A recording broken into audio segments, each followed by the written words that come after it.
It is time. It is time. One of my favorite videos I think that I get to film all year. It's something that I'm literally thinking about from January 1st of the new year when I'm starting reading. It's already like, what's going to be in my top 10? What's going to be in my top 10? And today I have my top 10 romances of 2023 video for you guys. These are just my personal favorite books that I read this year. Take my list with a grain of salt. You can feel free to disagree with any of these books, whatever. Me personally, these were my favorite books that I read this year, and I'm very, very excited to talk about them. And also, I just love watching everyone else's list. I love kind of like predicting in my head of what I think other people are going to have on their lists, and like you might have some predictions that you think are going to be on my list. Maybe you'll be surprised by some of these on this list. I don't think so. But also it's just interesting because at the beginning of the year, there were certain books that I read that I'm like, these are going to be top 10 for sure. And now some of them aren't even on my honorable mentions list, and some of them are only on my honorable mentions list. So I have my top 10, and then I have 5 honorable mentions that I'm going to go through. So we're going to go from 10 all the way up to number 1. And I'm also just going to preface this here that what I like to do with my list, I bulk series together, and you're going to see that. I do have, I think, what do I have? I have 1 series on here and 1 duet, and I do lump them together because otherwise the majority of this list would be taken up by just like different books in the same series, and I don't like to do that. So instead I'm going to talk about like the series, but like my favorite book out of them. Without further ado, let's go ahead and jump right in to number 10 on my list, which is My Life in Shambles by Karina Halley. So this one is just a beautiful, emotional, fake dating romance. So this one follows Padraig, I think that's how you pronounce his name, Padraig and Valerie. So Valerie is just at a very low point in her life. She recently lost her job. She broke up with her boyfriend or fiance, and she is going back home to visit her family for the holidays. And she is kind of like, I really need a change in my life. You know, like I feel like I'm kind of flailing a little bit. I just need to start saying like yes to more things. And her sisters are going on a New Year's Eve trip to Ireland, and they really want her to join them. And she doesn't really have an excuse to say no anymore. So she decides, screw it, I'm going with them. And when they get there, they're out at a pub one night, and she ends up seeing this one guy sitting at the bar, kind of brooding a little bit. And she goes up and she starts chatting with him, and they kind of like hit it off. And they end up going back to his place, end up having a great night together, and they just like realize that they don't really want to say goodbye to each other. And he ends up asking her if she will accompany him home to see his family and be his fake fiance for his father. And you find out the reasons why he wants to do this. Padraig is a rugby player, and he is currently injured, so he's not playing right now. And he has a lot going on in his life as well. I will let you read that and figure it out for yourself. But both of these characters just have like heavy emotional burdens kind of weighing on them right now, and just seeing the two of them kind of come together and just support each other and loving each other through the highs and the lows. It's beautiful. This is one that I've talked about where you can just like feel the love between these two characters right from the initial jump. It's not super just like lust driven. It really is like an emotional connection between the two of them.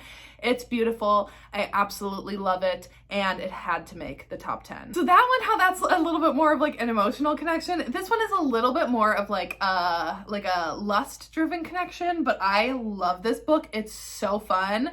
And number 9 is going to go to Unfurl by Elodie Hart, the first book in the Alchemy series. I've read the entire Alchemy series this year, but Unfurl is the one that's going to make it on my top 10 because I love Belle and Rafe's romance in this one. So Belle, she was raised in a very religious household. Her parents are very religious. They sent her to an all-girls school. She went to an all-girls like college even, and she has graduated, and she has just now kind of realized like she's in her early 20s. She hasn't really had a lot of experiences. She's living back home now, and she's working at an art gallery, and she's seeing her friends kind of go out and have these experiences, and she's kind of like, why am I holding myself back when like I don't really even like have the same beliefs as my parents do in terms of like virtue and things like that. And she's like, you know what? I want to get some experience under my belt, but I also want to do it in a safe way. And she ends up finding out about this club that has this program called the Unfurl program, where basically people can go and sign up for experiences in a safe, controlled environment and be able to explore themselves safely. And she's like, this sounds perfect for me. And she applies for the program. Well, that program and the club happens to be co-owned by Rafe, her hot neighbor that she met, and she like kind of like made a move on and he shot her down, and they kind of like develop a little bit of a friendship. And then when he finds out that Belle signed up for Unfurl, he's like, if to his other co-owners, he's like, if any of you think that I'm not going to be running her program, then like you're sorely mistaken. He's like, no one else is going to be doing this except for me. And he ends up, you know, leading her program, and kind of over the course of the book, then like the emotional connection really like comes into play between the two of them. I really loved how this book not only is insanely hot, but also really talks about like religion and being raised in a very religious household, and how Belle kind of has to like deconstruct from what she was raised to believe, and like really just discover what she personally wants to believe, and how she personally wants to live her life, and not just the life that was kind of like thrust upon her.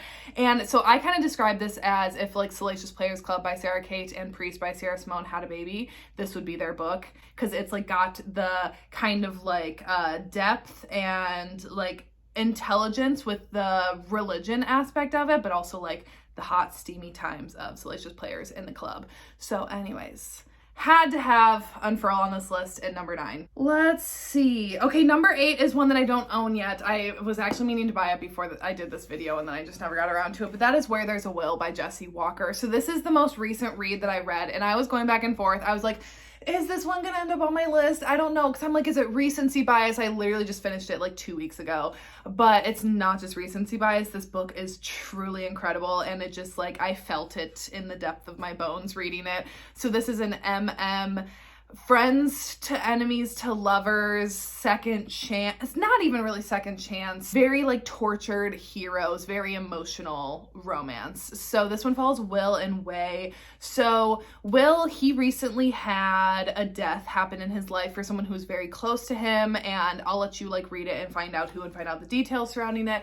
But basically that has caused him to kind of like leave college and just go on a road trip around the country by himself a little bit, just him and his motorcycle, and he's just really kind of running from his pain basically. And he somehow ends up back in his childhood town. You know, there's just something that brought him back there, and when he's filling up at a gas station, he ends up running into an old friend who very quickly like kind of brings him back into the fold. And when he brings him over to his bar that he owns, he ends up seeing Waylon. And Waylon and Will have not seen each other since they were like 12 years old.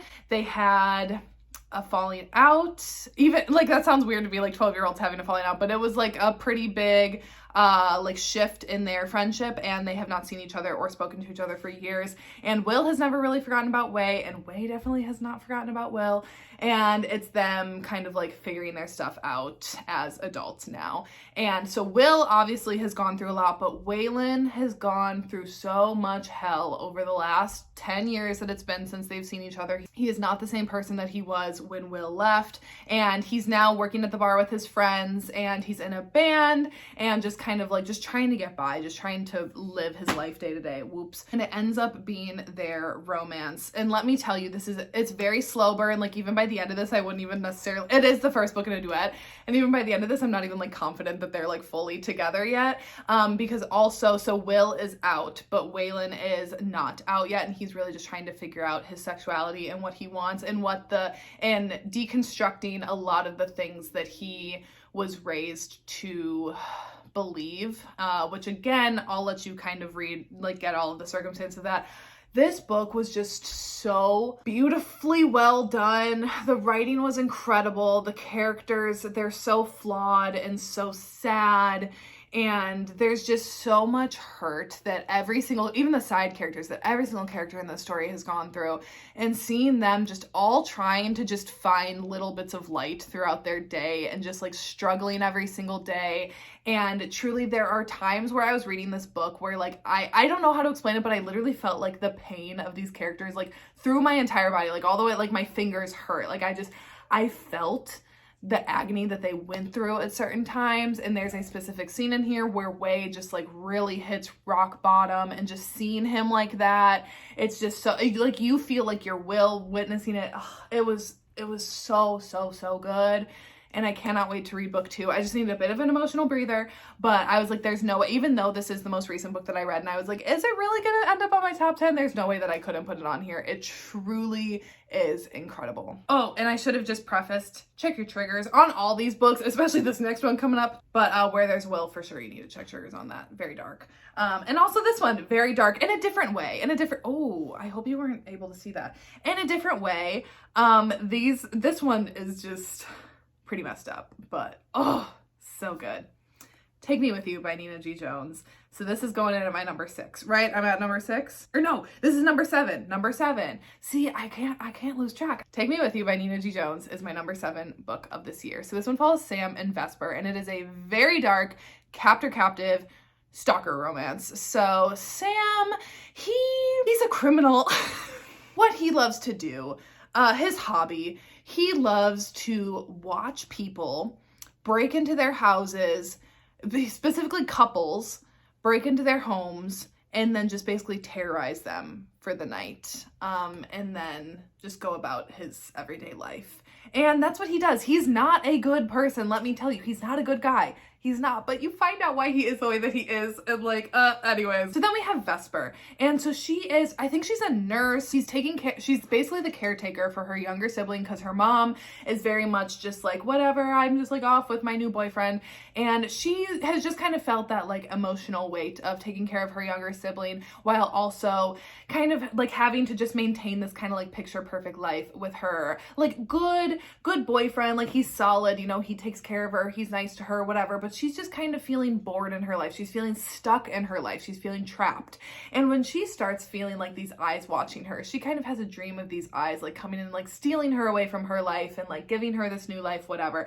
Not actually thinking that there is a man watching her. And Sam ends up showing up one night into Vesper's house and is planning to kind of repeat the same pattern of terrorizing her and her boyfriend as he does to other couples. But there's one foil that he didn't expect, and that is her younger sibling coming into the mix, and and Sam's kind of like thrown off because he didn't realize that she had this younger sibling in the house with her. He doesn't really know what to do when his like plan kind of goes awry. So in order to protect her younger sibling and her boyfriend, Vesper's like, take me with you, I will leave, just like leave them alone. And he ends up taking her captive. And let me tell you, the thing about this book that was so well done is the psychological aspect of it. It is so insane to see Sam break Vesper down until she does really rely on him. She falls in love with him, and even when like given the opportunity to run, she doesn't want to.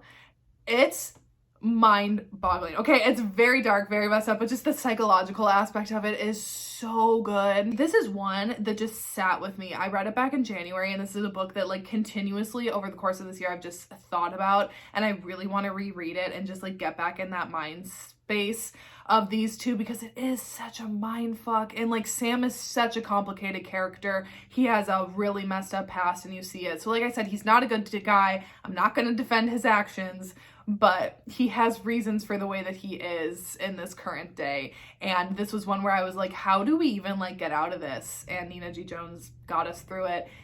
It's insane. It's so good. And yeah, my number 7. Okay, next up. Okay, so this one I would say check your triggers for different reasons. Because it's one of the hottest books I think I've ever read in my entire life. And you know, it's got a lot of interesting stuff in it. And that's Losers Part 2 by Harley LaRue. So I read the first Losers book back when it came out last year. I really enjoyed it, but like when the second book came out, I wasn't like jumping at the chance to read it. And then for some reason, all of a sudden it hit me this year. I was like, I feel like reading that. And I was just completely blown away by this book. Not that I should have been surprised, because Harley LaRue is one of my favorite authors. I love all of her books that I've read, and I think actually Soul of a Witch is the only one I haven't of hers. But I just think because I like enjoyed Losers Part 1, I figured, you know, like I'd like this one a lot too. But I loved this book so much. So this one follows Jessica, Manson, Lucas, Vincent, and Jason. So it's a polyamorous relationship. It is part 2, so I can't really like give anything away for this specific book, because you do have to read book 1 in order to read book 2. But so Jessica was basically the popular girl in high school, and she used to, like, along with the rest of the school, pick on the four guys just because they were like different. They were quote unquote the losers, whatever. And now some interactions have happened between them in the past. And where we first meet them in book 1, Jessica is back in town after finishing I think she's finished her degree, and Manson and the guys are also still in town, and they start running into each other again. And they had a little bit of a dalliance, but they haven't really spoken since then, and Jessica ends up kind of becoming indebted to them. She just really has to go through a lot in that first book of kind of like throwing everything by the wayside that she was kind of raised to like believe, and just think that, you know, she'd grow up and she'd like marry rich, she'd like have some babies, and she'd live like a very traditional, like all American kind of lifestyle, you know? And Manson and the guys, they just like, they aren't like that. The four of them are all together. They're all kind of the outcasts. They just do their own thing. They race their cars. They work in their garage, you know, like they just really have each other. They have this really beautiful found family aspect. And then Jessica kind of joins in the mix and falls in love with all of them as well. So this book is just a continuation of that. There's like some plot stuff obviously that happens with like the town people and like Manson's dad coming back into the mix, and just really exploring like how the guys all came to be. But what I loved specifically about this book in particular was just really diving into the emotional connection between all 5 of these characters. I have never read, I think, a romance that involves multiple people where I truly believe that each and every one of them loves each other equally. Like, yes, obviously Manson and Lucas kind of like have their little dynamic. Vincent and Jason kind of have theirs, and like Jessica has her little thing with Manson. But really, she is just as connected with all the other guys as well, and all of the other guys are just as connected with each other too. They all just like love each other in such an equal and like unabashed way. It's beautiful. Just this book is very focused on like the emotional connection of them all, and this is one where it's like I could read 5 more books just about them just living their lives together and just like doing typical mundane things, because I just love these characters and felt so connected to them. And also it doesn't hurt that this book is just hot. So anyways, it was just so good. So yeah, that had to be my number 6th book of the year. Okay, what are we at? We are at number 5. Top 5. So we'll go to my number 3, and then we'll do my honorable mentions, and then we'll get the last few out of the way. So number 5 is going to another dark one on the list, and I don't think you'll be surprised to see That Sick Love by Jessie Hall. I loved this book. It's so good. So this involves Arrow and Briony. So Briony, she has been raised in a cult, and now that she is an adult, she is getting ready to ascend to a leadership position that she's worked really hard for, and that she's really like, she's feeling like really good. She's still really deep in the cult and like in the cult mindset, and she's ready, you know, to like take this leadership position. However, she does have a stalker who is Arrow, and let me tell you, yes, he plays psychological games, but he's very much like an up in your face kind of stalker. He's not like hiding in the shadows. I mean, yeah, he's like dropping her like little notes here and there, but he's also like up in her business, up in her face, and like you know right off the bat that she has this stalker. And Arrow, I'm not even going to touch his backstory. I'll let you read it and find out. I don't want to give anything away, but he is basically trying to show Briony who these people are and show her that they don't have her best interests in mind, that just because she thinks that like, oh, I'm gonna become in this leadership position and everyone is like happy for me, no, they don't want a woman ascending to this role. They don't want Briony ascending to this role, and he is going to try to do everything he can in his power to expose them to her and kind of get her out. I've said this before, and I'll say it again when I'm talking about this book. I love nothing more in a dynamic between a hero and a heroine is a hero that just pushes the heroine. He knows that she has so much potential, and that she is just holding herself back, that she has something locked inside that she like is kind of scared of unleashing, and he's going to push and push and push until he gets her to break through that barrier and like come into herself fully and become everything that he knows that she's capable of becoming. And Arrow does that with her. It's beautiful. It's obviously very dark. Arrow, they both have like some pretty tragic things that have happened to them, and you know, just seeing them both kind of like work through that and accept that these things have happened to them, but that doesn't have to mean like that that they have to carry it with them in their future. It's beautiful. It's beautiful. I love it. I don't really have anything else to say. Okay, next is the only other book that I do not own, and that is because you can't buy it, and I haven't had time to learn how to bookbind yet, and that is Secrets and Masks by Emerald Slytherin. This is my number 4 read of the year. This is a Hermione fan fiction, and this like consumed me this summer when I read it. It's super long. It's like 1,200 pages, but it was worth every bit for me. So this one is like an alternate universe, like war fan fiction where the Order and Voldemort are at war with each other. And Draco is Voldemort's right-hand man. He is called his demon mask, and he is like very feared by everyone, like on both sides. He has a dragon, and he's just like incredibly powerful and incredibly deadly. And Hermione is on the Order side, obviously, and she is one of their most valuable soldiers. She's not only like great with like strategy and stuff like that, but also on the battlefield, she is very skilled as well. And she ends up being captured in one of the battles and captured by Voldemort's army, taken in front of him, and he ends up giving her to Draco in order for him to kind of like crack into her head and kind of like find out some Order secrets, while also then putting her under a hex and taking her out on the battlefield and causing her to fight for them and fight against the people that she knows and loves. And so it's captor-captive, and it ends up being her romance with Draco. This, once again, enemies to lovers is never going to get old when it comes to these two, because they are so equally matched. They're so equally matched in intelligence, in wit, in fire. Like the two of them, they're just so dynamic together. They're very much like two sides of the same coin, but they're just on two opposite sides of the war, and they both just want to like be loved, and like they are never anyone's first choice, and to see them then like every single time make each other their first choice. Get out of here. It's so good. The found family aspect. Draco has a really strong found family in this one that I really, really loved. Like, I've never read one with some of these side characters before, and I just like absolutely loved them. And it just brought this whole other level of like heartbreak and agony to this story. It was just, I loved every single bit of it.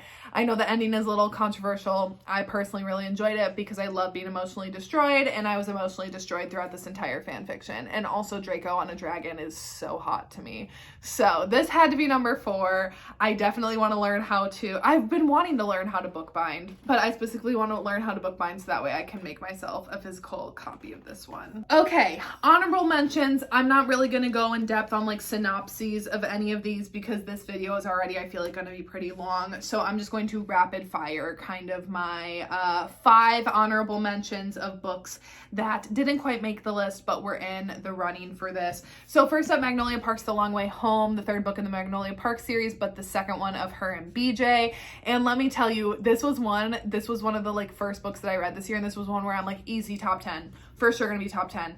And it didn't end up making it because I read so many incredible books, but that doesn't take away how much I loved this book. I just knew that there had to be something between Magnolia and BJ, that there was like a reason why they couldn't let the other one go, and it was heartbreaking and so emotional. This cliffhanger has haunted me, and I cannot wait for the next one in their story. I just love a good toxic romance, and I understand now why they can't let the other one go.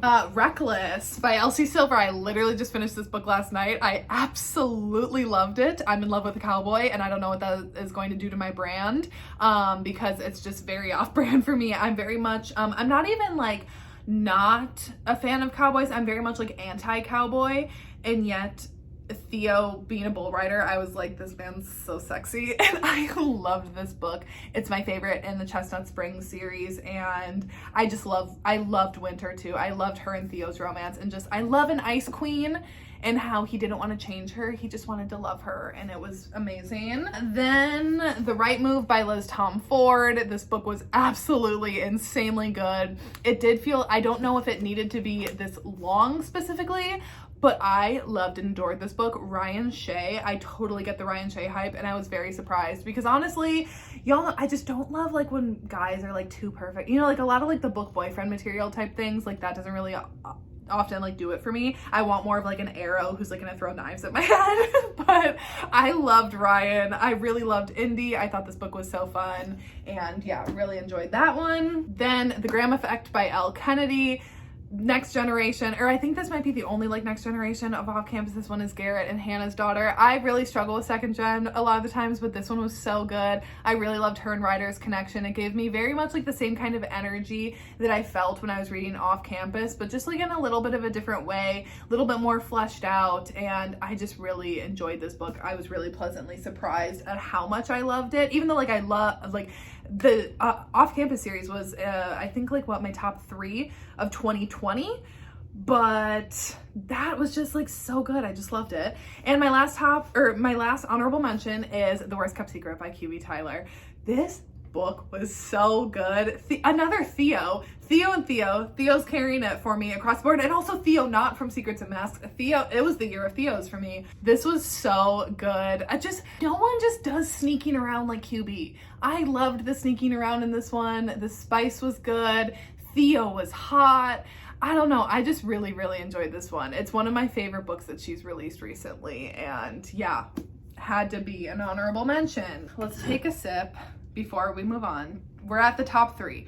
The top 3, y'all. So I have not had my top 10 list set for very long. I actually just finalized it, but my top 3 has been set. Like I knew that nothing was bumping any of these 3 books out of the top 3. It was just what order are these 3 books going to go in? They were all kind of vying for that number 1 spot. It's been decided.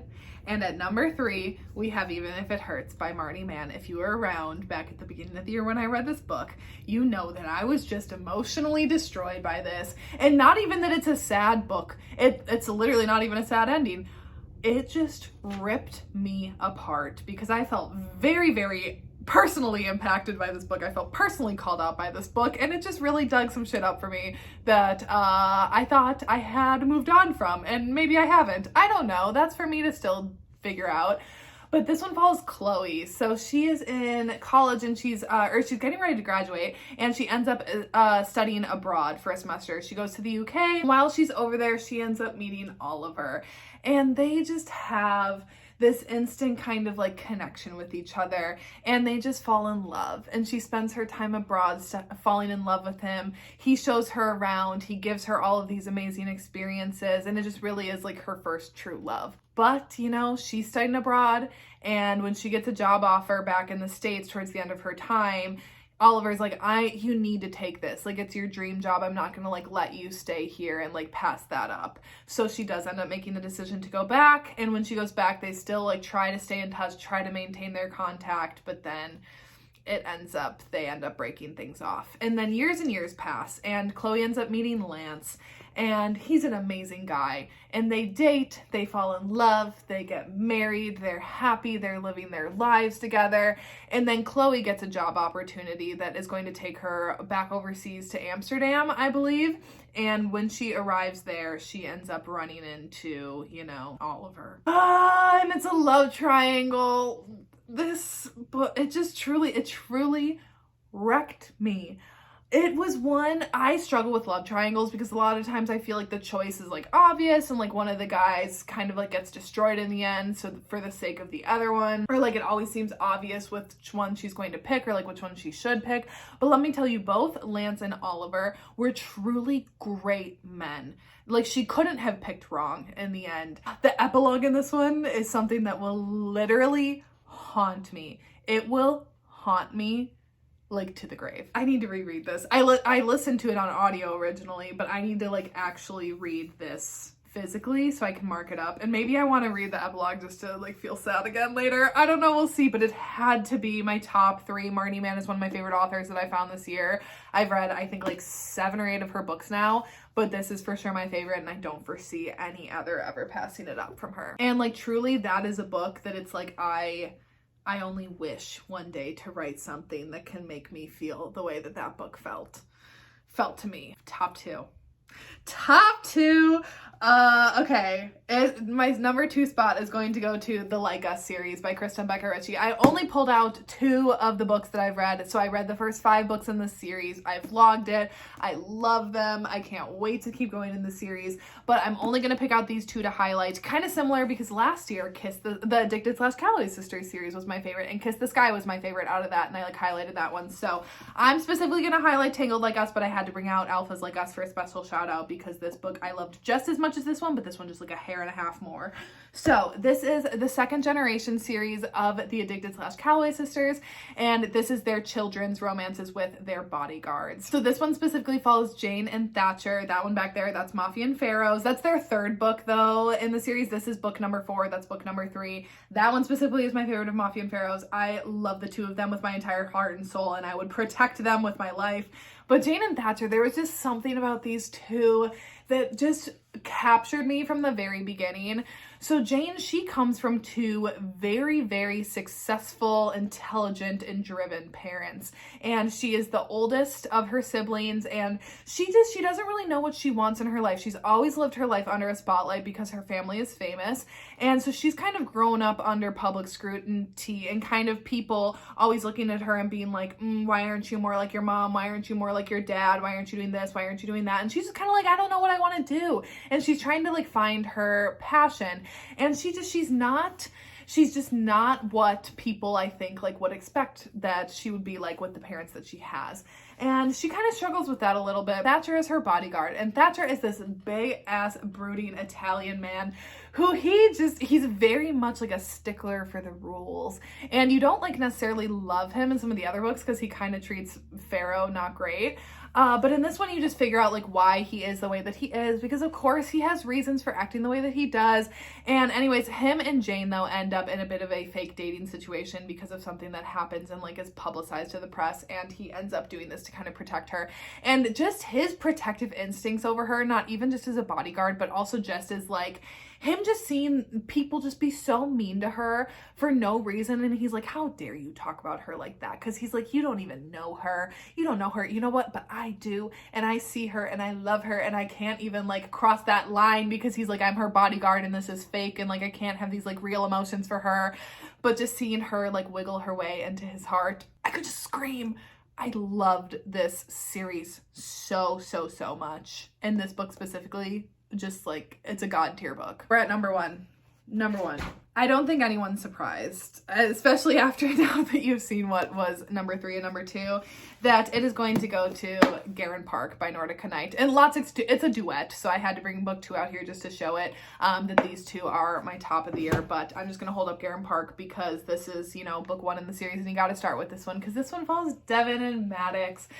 So this one is an enemies to lovers, hate to love, enemies with benefits kind of situation, romance, motocross romance. So Devin and Maddox, they have grown up in the same trailer park, and they have always competed against each other in motocross, and their dads have both pitted them against each other since they were kids, because their dads are both pieces of garbage, and they just like wanted their sons' money to like take it and go like gamble, drink, buy drugs, whatever. So they just really pushed their sons in the sport and pushed them to hate each other because they were always rivals. And now that feud and that hate has carried over as adults, and still they're both still living in the same trailer park and they're still racing. They just hate each other, and you see it right off the bat. They're literally fighting each other. They have this thing called fight night, and they're like beating each other to a pulp, and they're just like, they're always just egging each other on, and they know what buttons to push with each other. However, things kind of change a little bit when one night Devin shows up at Maddox's trailer. He's looking for his older brother because they both have older brothers who are best friends, and he's searching to find his older brother because Devin has been brutally beaten up and stabbed, and he's like bleeding, and he's like, I'm looking for my brother, I need help. And Maddox is like, he's not here, and Devin's like, okay, and like is about to leave, and Maddox is like, I'm not gonna let you leave, like you're literally about to die, like get inside my trailer and I'm gonna help you. Even though I hate you, I'm gonna help you. And also because it was Devin's dad who did this to him, and his dad is hot on his trail, and he's like, I can't leave you out here, he's literally gonna come and kill you. So he takes him into his trailer and he takes care of him. And you know, things kind of change for them a little bit that night. They start to kind of see each other in a bit of a different light. But let me tell you, that like short-lived kind of true / bond that they have like immediately kind of evaporates as soon as they're both kind of back to their full health, and they're both back to beating each other up again. But things shifted that night, and they start seeing each other in a bit of a different light, and they start to like getting kind of attracted to each other, and they're like, but I still hate you, but I kind of want you. And they start hooking up. And let me tell you though, that hate still burns and burns and burns throughout this entire book. Even as they start hooking up, they almost like hate how much they want the together and how much they like the other one towards the end. And it's so good. The tension between them is great. It's like palpable. They're both just dynamic together.